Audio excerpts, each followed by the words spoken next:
When you come from Napoli, la la la la la la la, life is long and joy is free, la la la la.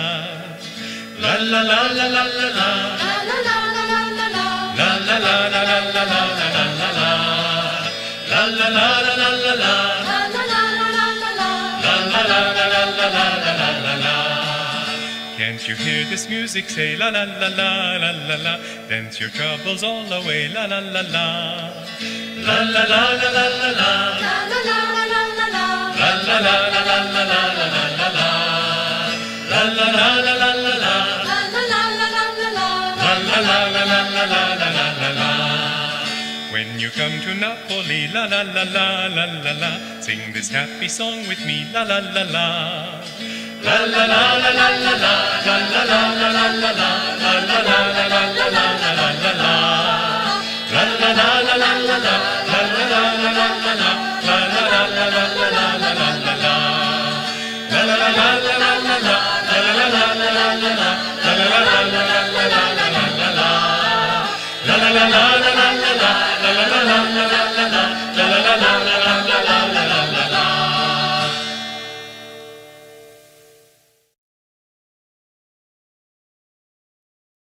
Good evening, everyone.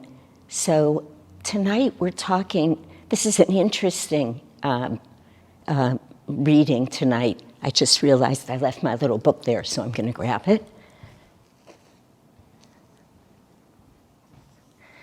Last week we talked about doubt, and some place in all of these readings, Master keeps mentioning that doubt is a much more positive or lighter emotion than mental dullness.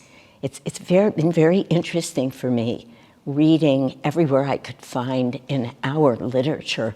Mostly it's what Patanjali and Master, or Yogananda, said about mental dullness that I found. And I have to say, how can I say this? They're very strong about it. I mean, extremely strong.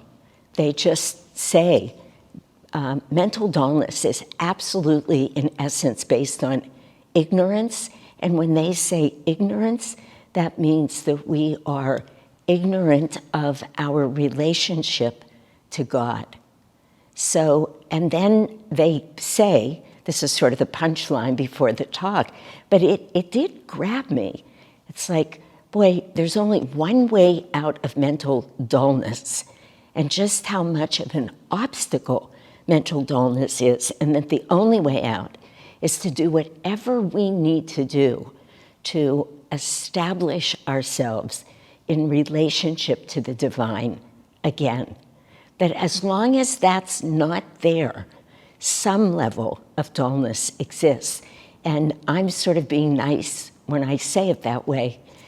The readings almost feel like it's all or nothing, but I know that Master never spoke to us that way. It was always clear that the spiritual path is a progression and that our intentions matter. So God watches the heart is important, and of course that's no less important now or with this topic. But maybe because of the heaviness, in a way, of what dullness means. At one point, I think it was Yogananda who said, let me just see if I can recall this right here. He said the spiritual man is happy because he's seeking God. The material seeker will wind up being unhappy because he's looking for material wealth, for satisfaction through material gain, thinking everything depends on that. And of course, we all know that just, no matter what it looks like in any given moment of any given life, it ultimately leads to not just failure, but profound disappointment. It has to, because those things that will bring us true joy, true happiness, true calm, true ease have almost nothing to do with the material world. I only say almost nothing because having food to eat matters and having a roof over our head matters. But we've already heard in this course and everywhere in our teachings so many stories of people who were just denied everything. And in the midst of being denied everything, they could find true inner joy. Just trying to think of the name of the Christian minister, darn, somebody here will help me, who was in solitary confinement for 13 or 15 years. Richard Wurmbrand. It's a hard name to say even. What an extraordinary being, though. I'm not sure if it was in this class or a Sunday talk or where that I, not that long ago, spoke about him. But the point I'm trying to make now is that here he was in solitary confinement for years, several stories underground, no light, no sensory stimulation at all. And he just kept his sanity by writing in his mind sermons every night that he was there. He would write a sermon and he would deliver it as if he was in front of a congregation. I forget the number. These are so many asides. I hope I can get back to where I was, but I forget the number. But he remembered hundreds of them later when he finally was out of prison. But he knew about God before. He was serving God, which is how he got into solitary confinement. That was what he was doing wrong, is loving God in a time and in a culture and with tyrants around who did not want you to love God. But he went so much deeper there. I don't know, I'm certainly not anybody who could speak to what level of spiritual evolution he arrived, but I do know that at some point he was giving a talk up near Ananda village, and Swami Kriyananda was absolutely set on getting in to see him. I mean, whatever it was, there was a fair amount, I think, that had to be done, and Swamiji just was adamant about going and spending time near this man, and that in and of itself says a lot, but his whole life says a lot. So the point that I was making is that not only is there nothing in the material world, but really, if we're highly enough evolved, or when we are, we don't need the material world. We can find that joy clearly under any circumstance. Now, I'm saying that because I believe it to be true. I'm not saying it because I know from within me the truth of that. I've never been tested like that, or anything anywhere near that. And I would say, honestly, I failed many tests that are so much less than that. Just find myself being disappointed or irritated or getting into a mood about something that's so minor. So this is just, simple confessions is what I'm doing. But still, I know that to be true. And sometimes I've found that I read some of these very difficult stories of so many different people who were persecuted in unimaginable ways because I love experiencing the courage. It teaches me, remember this, that's how you want to be. That's how you want to be. When everything is stripped from you, that's how you want to be. So I was saying that because Master said that the spiritual man feels true inner happiness. The material man is inevitably disappointed. But then he says very interestingly, these are not his exact words because I'd have to look them up and I don't want to do that right now, but he said there's a third category. And I had to read this a few times, but he said, and that is the man of mental dullness. He said, because people who are mentally dull, that means completely lacking enthusiasm for anything. He said they don't care one way or another. They're not going to try and achieve, whether it's spiritual or material. So he puts it in a category all by itself. And then both he and Patanjali write about this in such a fascinating way. I mean, Patanjali, in his aphorisms, calls it one of the main, he refers to it in two different ways, but in one place, he calls it an obstacle, one of the main obstacles on the spiritual path. And he lists other obstacles, though they're, disease, dullness, doubt, carelessness, sloth, worldly mindedness, false notion, missing the point, and instability. And he says these are the causes of distraction of the mind, which become the main obstacles on the spiritual path, meaning they take our mind in a whole different direction. So it's up there with what, 8 or 9 other qualities, not emotion so much, but qualities, where Patanjali says these things will be, he doesn't say it like this, but he says they'll just be the ruin of you spiritually.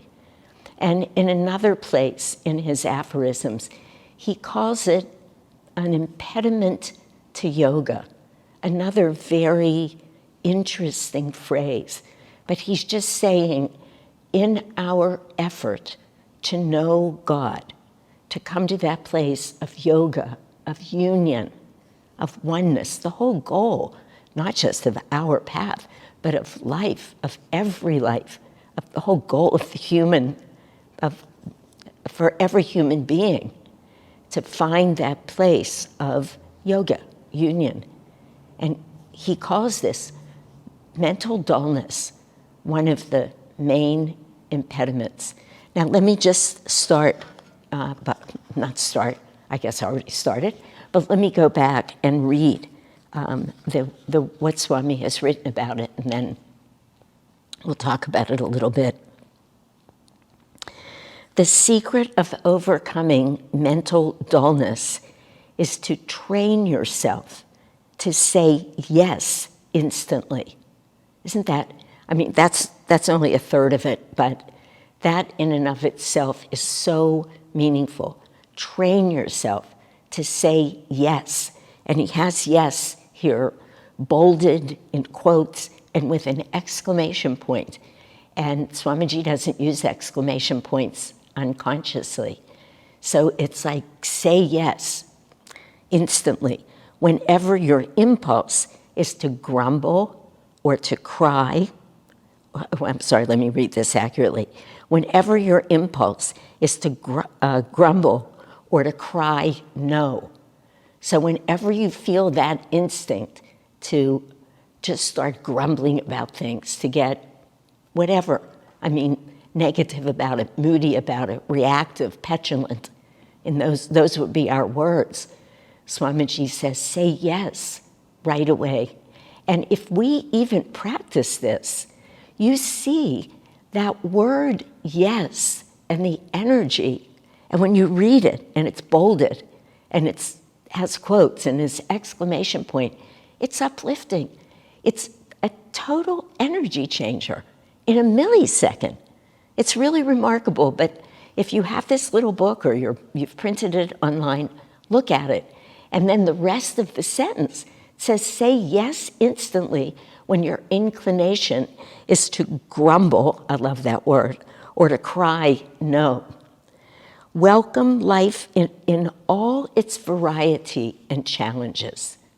That's also, this is so filled with wisdom and how-to and the path of yoga. Welcome life in all its variety and challenges.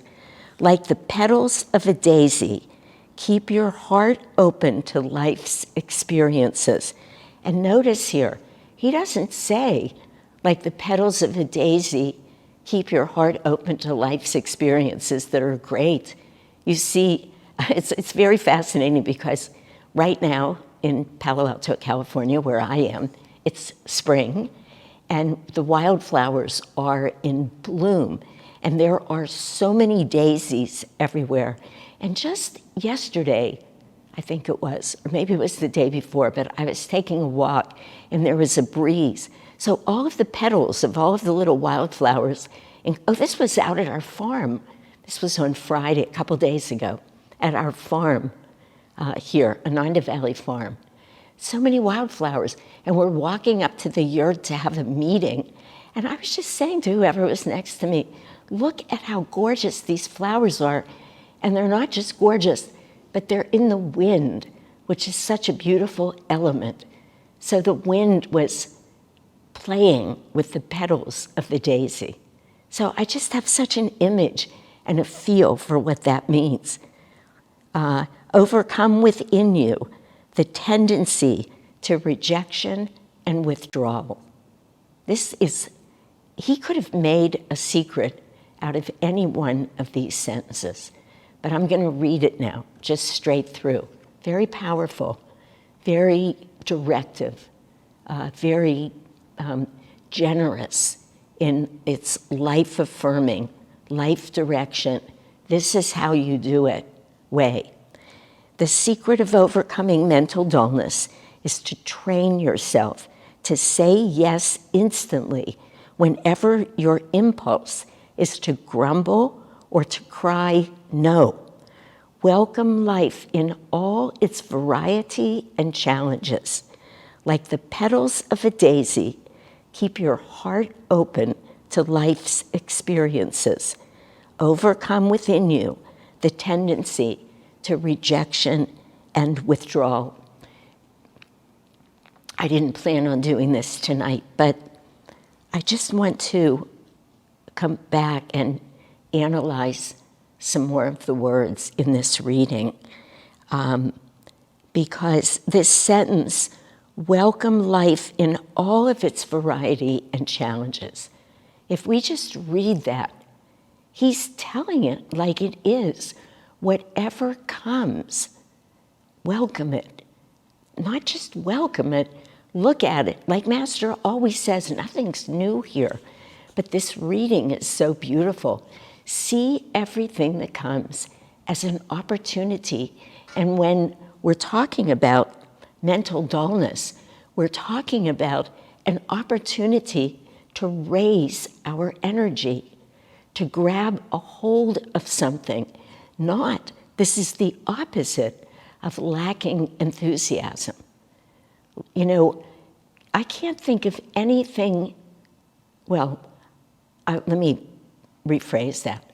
I find that being around people, or myself included, by the way, completely myself included, but walking into a room where there's down energy, where people are being negative or pouting or wishing things were different than how they are. It's extremely difficult energy to be around. I have practiced just getting outside of the view of that. And I find that if I don't look at it, literally, I mean that, I'm less likely to take the energy in. Because otherwise that energy seeps in. We can't help it. I think of it, and I think of being in the middle of that a lot. I'm not a particularly negative person, though I certainly have moments of, of negativity, of irritability. It's so interesting.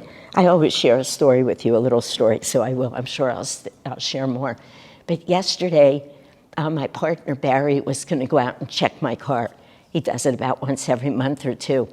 Make sure there's enough water in the windshield washer and that the air in the tires is good, all of that stuff. It's a great help. I really appreciate it, actually. And he knew I was just about to take 2 long day trips with the car this week. So it's very sweet. Then he comes in the house. He said, hey, when you have a minute, you have to come out here. So whatever I was doing, I finished and I walked out. And under the hood of my car was this extraordinary mess. some animal had gotten in there, my beloved car that I take very good care of, and it had taken off all of the, I don't know what it's called, but you know, if you lift your hood up, the inside of the hood, there's a lot of material in there. I guess it's sound absorbent or something, I don't know. But the animal looked like a squirrel, had gotten in there, torn it completely apart, and was making all these nests. It had brought in 10 varieties of nuts and like acorns and things like that, twigs. I think it had been living in there because there was all this sticky stuff. I mean, it was gross, if you will, but besides that, it was my car. You know, it was like watching your car be torn apart. And Barry, this is so interesting, this in and of itself was a lesson because it was like a reversal of roles, a complete reversal of roles in how we live. He kept saying, you know, it's not that bad. I mean, it was a moment after I saw it, and I wanted to scream at him. It's horrible. It's just horrible. That's how I felt about it. I mean, it took me, finally, on his third try, first I had to get over being irritated with him for trying. It's like, of all the things you complain about, you're going to be upset with me for being upset that my cars become a habitat for at least one, if not multiple rodents. I mean, it was terrible for me. But I will say it was about 10 minutes later when I said to him, look, I'll be fine. Of course I'm going to be fine. It's a car. Right now I'm just processing. I can't take my car away. I need to find the time to go to the dealer. I need to do this. And I said, it's a hassle.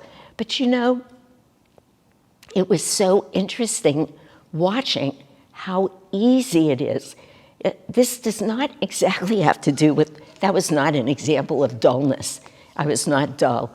But it does have to do with all of these comments that Swamiji's talking about, all of which can lead to these various states because they're subtle. You know, this morning when I did, I'm pre-recording this talk and I keep tripping over my words, trying to pretend I'm not, but I am because I'll be away. So it's Sunday afternoon for me. And this morning I was leading our fire ceremony.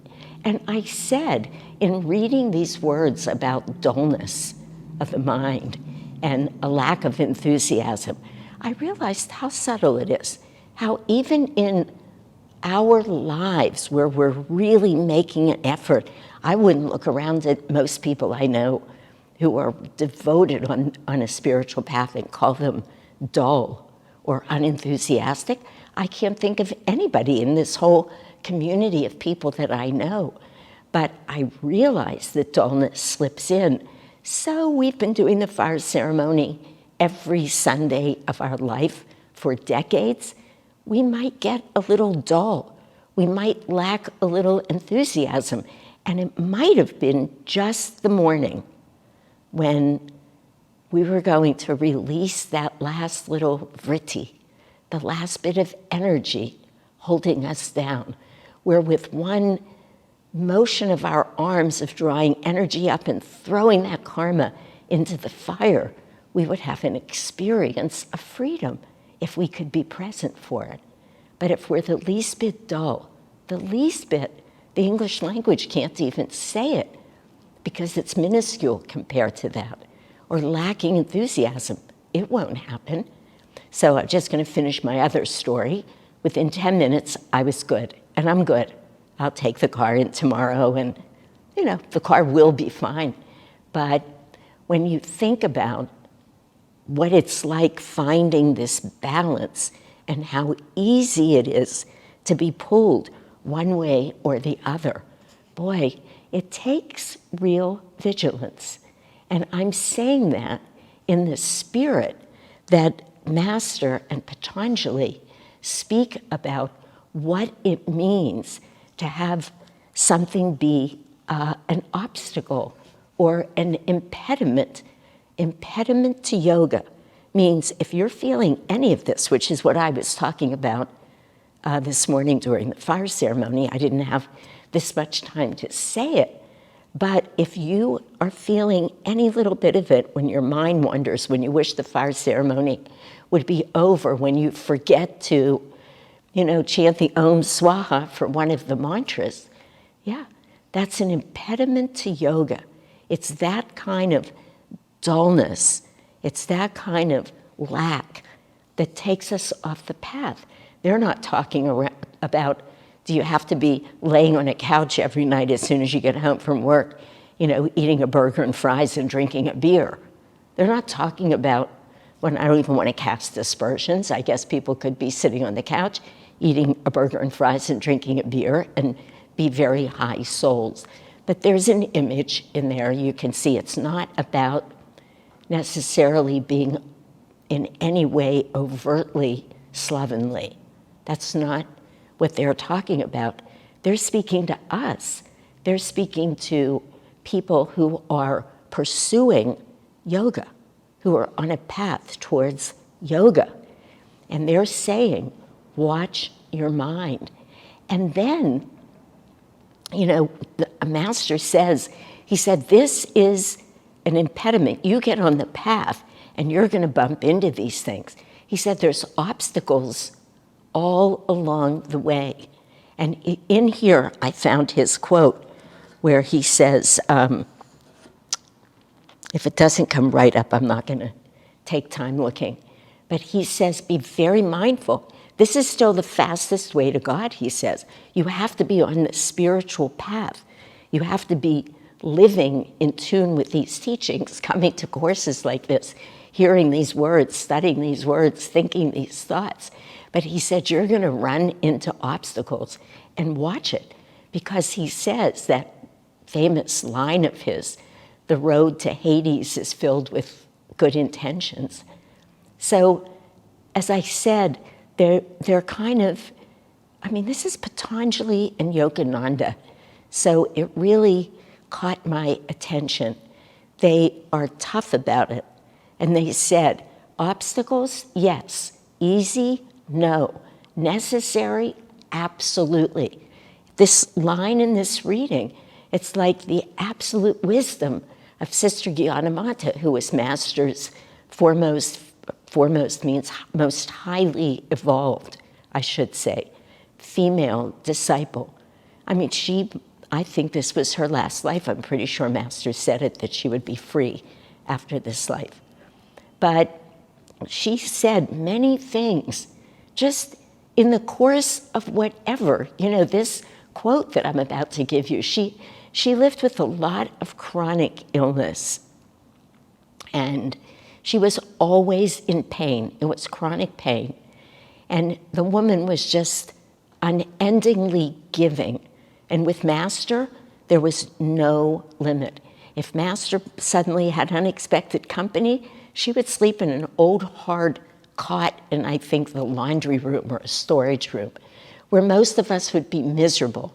She would lay her body, that at that point I think was even significantly older than me, which is old, and she would put it on this hard cot, and she had chronic pain. I don't know what her condition was. It doesn't matter.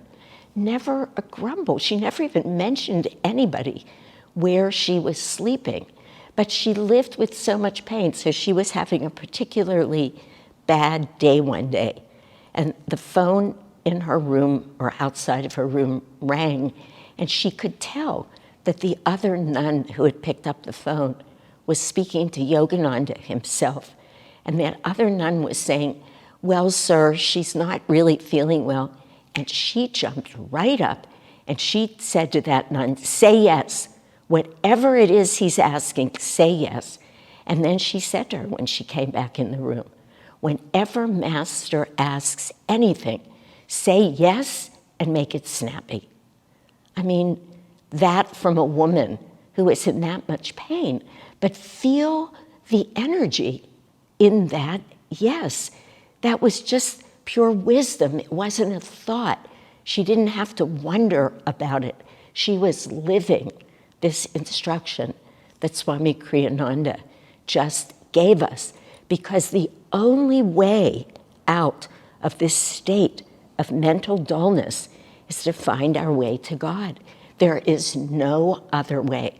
Quite frankly, all of the successes in the world just make us ultimately more dull.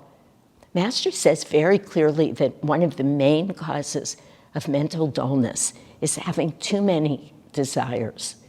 Too many desires, because as you fulfill one, the next one just pops up. Whatever it is you were just given, you want it a little more, a little better. You want it adjusted just a little bit. And you just keep spinning out, further out into this material reality that is so 180 degrees in the opposite direction of what we need to be doing with our energy to feel uplifted, to feel alive, to combat that state of a dull mind effectively. And again, we can tell all these stories that just sound so gross. I don't mean gross, disgusting, gross like my car was, parenthetically. I mean gross, like so obvious. We would never make those mistakes, we think. But every once in a while I think, what does my attitude or my mind or the way I'm behaving look like to the really great ones? They see everything. It must look just like that, like so obvious. Shanti, what are you doing? You know, it's very interesting to me. There's a huge element in all of these teachings, again, about combating mental dullness, that state that, mental dullness is considered, as the gunas go, which are these spiritual qualities that we come into each incarnation with them. And none of us are all one, tamasic, rajasic, or sattvic. So tamasic means mental dullness is a tamasic quality. They feel kind of leaden, they slow us down, they sap our energy. I mean, we can think of it that way. That's not by any means complete, nor is it even 100% accurate, but fair enough for this discussion. Rajasic means high energy, scattered, emotional, reactive. That's much more rajasic. And sattvic means finding that middle ground. And we're always looking to be more and more sattvic. So mental dullness is considered a tamasic, that's the guna, tamas. Now let me just think why I was going there. I was trying to make some point, and I can't remember exactly where I was. I'll leave it and see. For some reason, the whole idea of the gunas came to mind. But let me just come back to it when it comes here. So let me just move on from there. I'm going to take one moment and center myself. I must have told too many stories about the rodents in my car, and it unsettled my mind yet again. Anyway,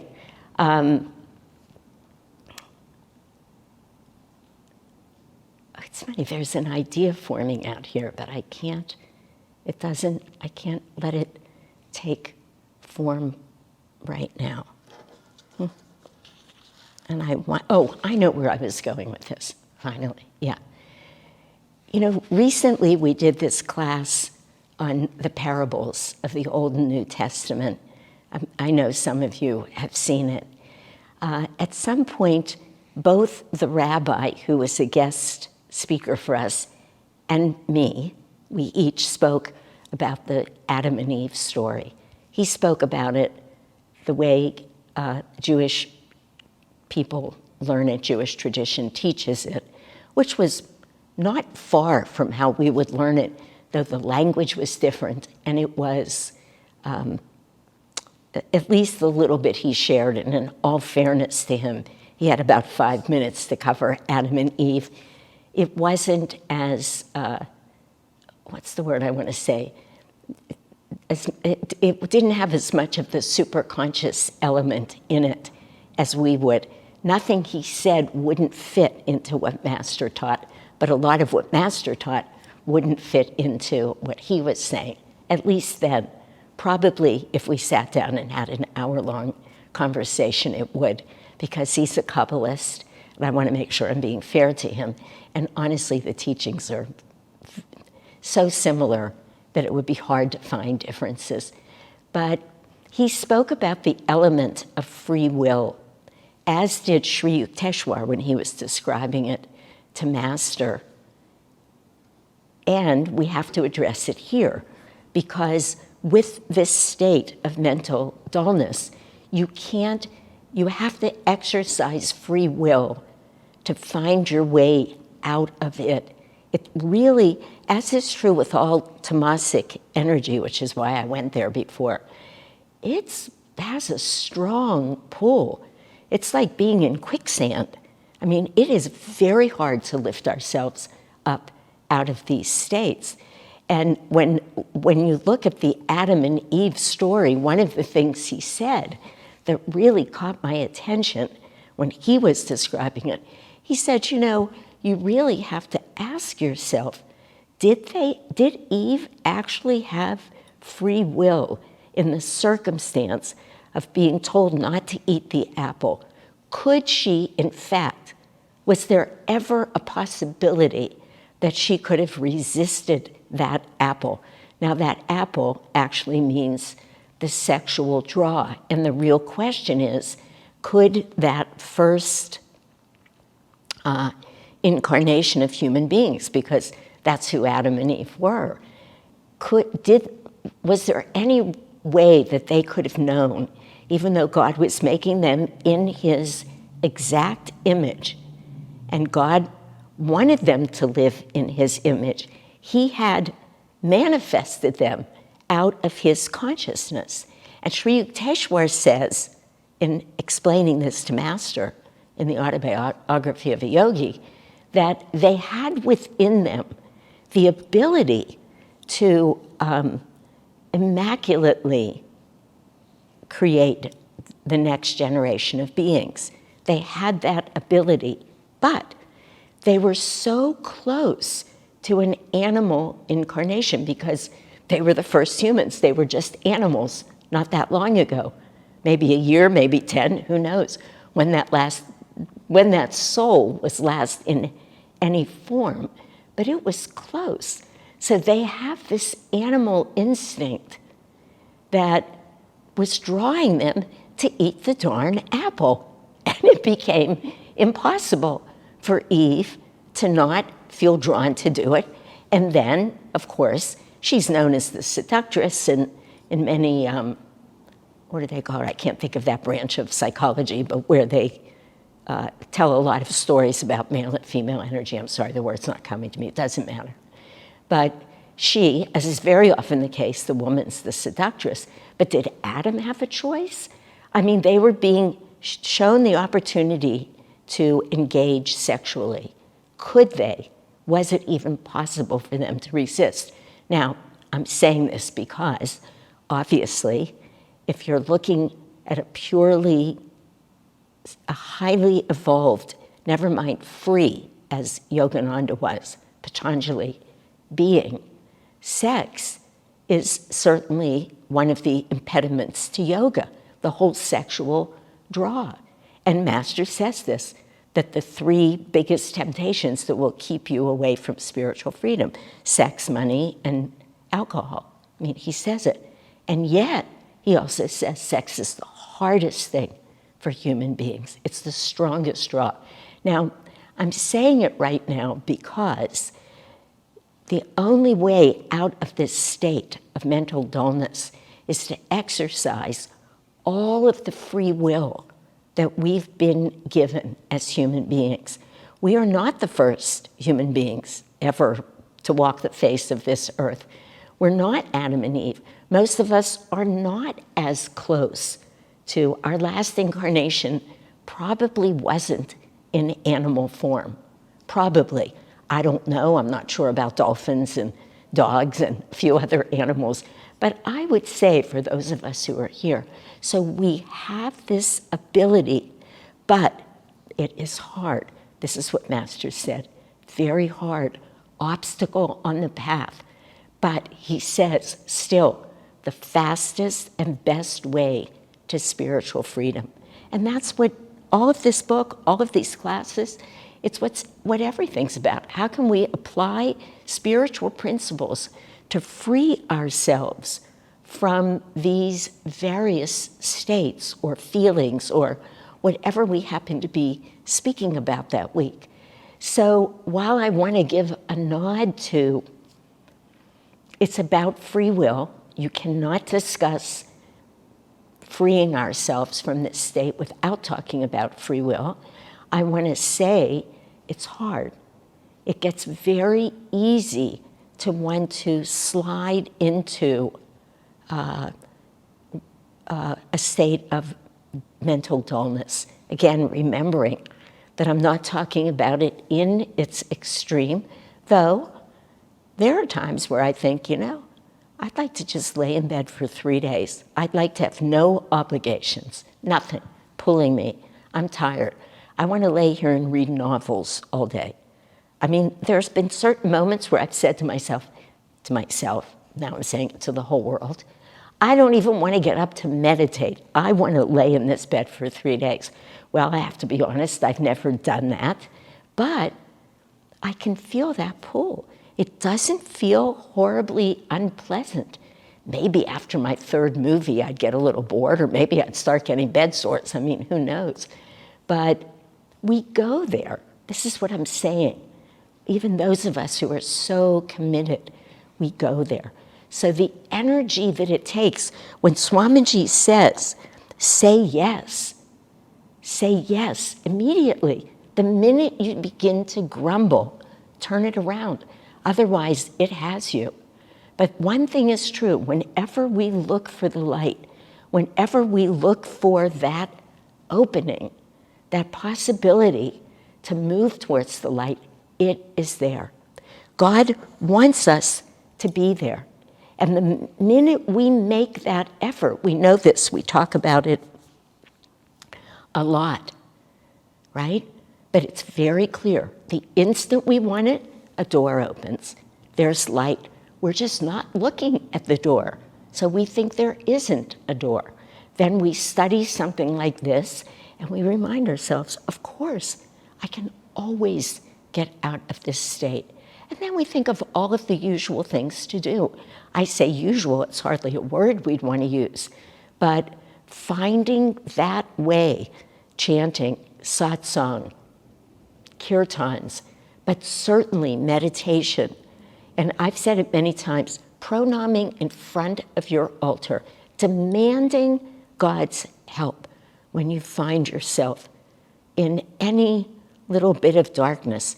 The biggest mistake I think many of us make, a lot, and it's so much a part of even it just came into my mind, it scared me, because we make the mistake of thinking in so many moments in our life that we can do it. We can do it. We think we have the energy and the ability to make everything right. No, we never have that ability on our own. The only thing that we ever need to remember to do is to call on God. The only thing that we ever need to remember is that everything we're doing is God doing it through us. That is not easy. It sounds so simple. It is not easy. Our egos get in there. Boy, it's sometimes a very subtle, okay, I'm going to do this or that, or you're wrong, or you're... No. I had a very interesting experience. I'll share this. I think I'm over time, but there you have it. I recently had an experience where I was certain that somebody who's a friend and who I serve with was angry with me. This was all in my head. There was sort of some substantiating what could be evidence. It's sort of like everything was lining up in my mind. And I've been, just sitting with this for weeks now. I would say weeks. What am I going to do? I see some of why this person is behaving the way they're behaving, but I know if I point it out, it's not going to work. I mean, even if we're accurate, you know, even if the way we're perceiving the situation is accurate, it hardly means anything, because how many times can you be that direct with somebody? How many people are genuinely open? How many of us, anybody, to hear any of this kind of correction? And maybe, and I feel this with myself, I've assigned that place to a few people in my life, and I know for certain whatever they told me, I would listen to it. Even if I didn't agree, I would not talk back, and I would sit with it. But that's a few people. I'm sure there's a lot more people out there that think they see what's wrong with me. But anyway, I was in this situation, and it's just been going on, and then as time goes on, little things would happen that would make it worse. And I thought, wow, we are digging a hole here, this is all in my head, and we're not talking about it. That is not good, because we'll get down so far. And I didn't know what to do. I just couldn't imagine, because I kept thinking I had to tell them what the problem was. And then I started praying about it yesterday really hard, like, really show me the way with this. And the answer came. It's not about, but the answer came. That's the main point of the story. As long as I thought I was doing it. Now again, all of these are states of mental dullness. I was stuck. I was really stuck.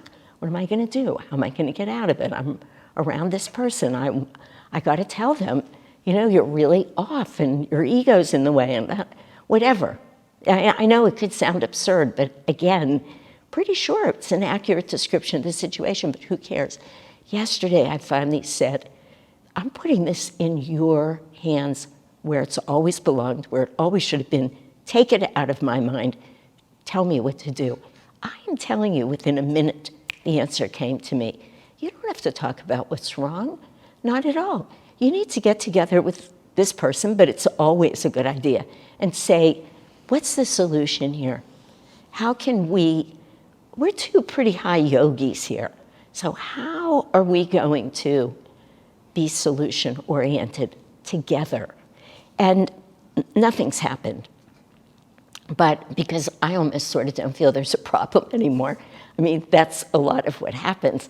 The problem gets to go away. But the truth is that as long as we think that we're acting, we're solving problems, it's all on us, we would call this a major obstacle. We would be being mentally dull, because mentally dull means opposite from the direction to God. There is only one way to heal the state of mental dullness. And that is, I mean, Swamiji gave us clues along the way. Say yes, look at the daisy, open your heart like the daisy's open. Let the little wind of wisdom and joy flutter its petals. And those are my words, but it's beautiful what he wrote. It's beautiful.